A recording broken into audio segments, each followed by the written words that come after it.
Hi, today's workshop is going to show you how to make an insert to go inside the invitation.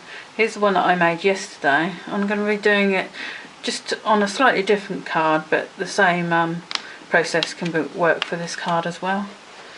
So on the card that I've got today, it's a simple design with the wedding invitation words at the front, and here it uses a Digi stamp, which is from Joanna Sheen's Pamela West CD2.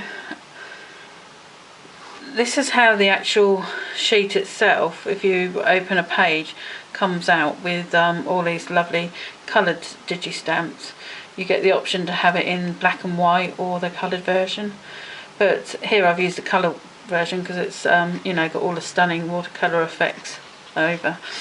What you would do was, in the Adobe file, there's a PDF, or the PDF file, there's a snapshot tool, and literally all you do is click on the snapshot tool and then lasso around the actual image, cut it, or in this case probably copy it, and open a new plain document and paste it, and literally you paste it onto a blank sheet and have your design here, and then just write the words wedding invitation over the top. So as you can see, it can create a very effective frontage to your wedding invitation. All I've done then is taken an A4 piece of card, pearlescent card, scored it down the middle, and for this you take a blank sheet and literally put it on, punched a border down the bottom, and you'd actually leave a little gap at the bottom and just measure where your score line, where you'd like the edge of the card to go,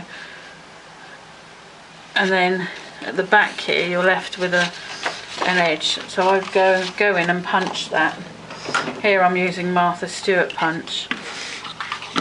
What I tend to do, I've marked on my punch just a little bit in the middle, so I'd like this pattern to repeat the same, so I know by going in that I can get the same effect. You move your punch along, and then you punch the design across.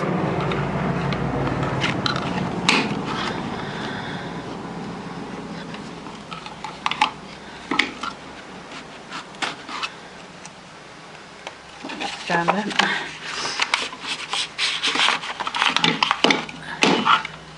And then you take your tiny piece of paper jam there, move the design across, punch again. It got jammed because I was literally punching just one tiny edge. So take your piece that you've prepared, and what I tend to like to do is to grab a guillotine and literally take off about 1/2 centimetre off each side. That way you get a lovely edging, just seeing the pearlescent card. Now the way I tend to put these on the card is make sure you've got this in exactly the right place.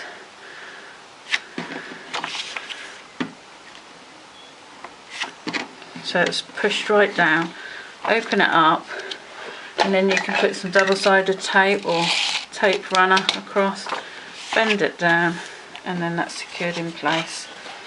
You could go in and put another line under here, but I like it just as it is. And then here I've just added a tiny piece of ribbon just to complement the design.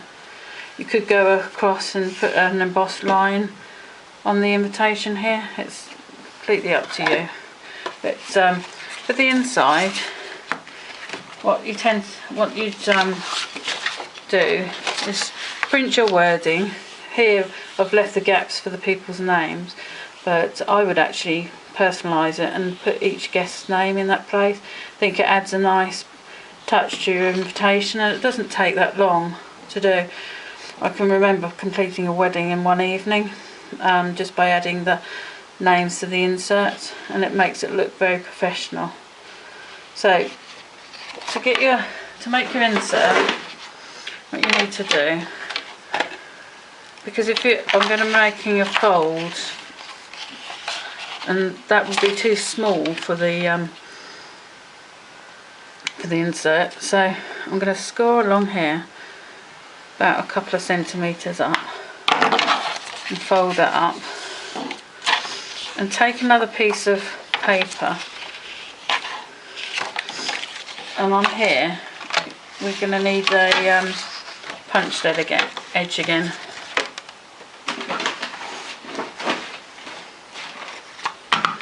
Take your punch,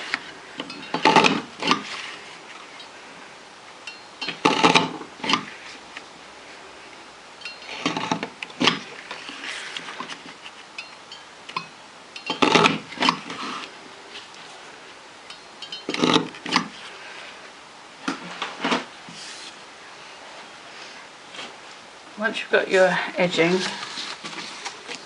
I find for this one I'd probably use double-sided tape, and just tape all across that bottom tab, and then lift the double-sided tape up and fold it back to give you a tab effect, and then place this part of the invitation right up against the edge. What I should have done is press the tabs the other way. That's easy, changeable. So doing it this way means that there's no tape that's actually sticky. Pull it off once it's in place, and there you have your folded line. Do it one of two ways, where you actually have that insert inside or on the outside. Personally, it's probably best just to have it on the inside there. So now take your card. This way of doing it actually works nice if you've got a design that needs for a large square card. But here we're going to just be using it for the insert of a A5 card. So take your score board again, and here you need to have the line smaller than this edge here, so you want to be working in just slightly over. So score down and fold it, and again for neatness I would actually go in and punch that edge.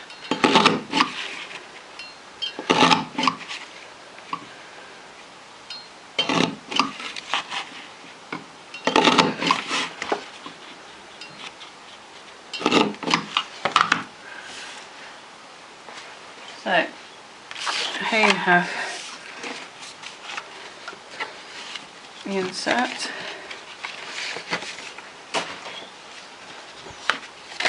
You need to put either double-sided tape, or you can use the tape runner.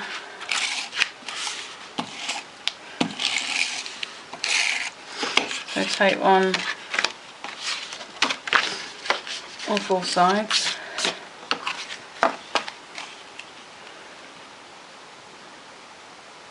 One thing I haven't done, which is probably advisable to do, is actually to take off a slight amount either side, so you just get that pearlescent edging again. And there you will have a nice flap to your card. To finish it off, what I would do is to take your Digi image, probably using the smallest one, just trim out the smallest image. Again, if you were doing a large volume of invitations, you would get that all the same size onto one sheet to make it easier. And I'd mount this onto some pearlescent card. If you were doing a square card, you'd have this image here so that it gives you a flap to lift up, but as it's just on the smaller width, I would go ahead and just pop it on this top bit there. So there you have a nice insert. And another thing that I would actually put is the RSVP envelope. Just attach one here, put the same Digi image on the top, and that gives you a lovely invitation that anyone would be pleased to receive. I hope you've enjoyed the workshop. Please look out for some more that I shall be doing shortly.